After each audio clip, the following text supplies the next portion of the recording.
Assalomu alaykum Yevropa gaz qatnashchilarimiz. Bugungi obzorimizda juda ham ideal avtomobil Xitoy prezidentlari minadigan avtomobillardan biri Honda Outsider avtomobiliga propan o'rnatganmiz, obzor qo'yamiz. Avtomobilimizga 2 turbo bilan jihozlangan.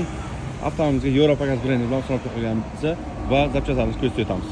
Avtomobilimiz yurak qismiga injektor 8/4 blok qurilmasi, bu tomonda Gold 350 ot kuchiga ega reduktorimiz, doполнительный lobato gaz klaplar, farqlanishlarga adlanadigan filtrlar, so'lqi montajlar qilib berganmiz va injektorlari Dakota AG skоростной injektorni o'rnatib berganmiz.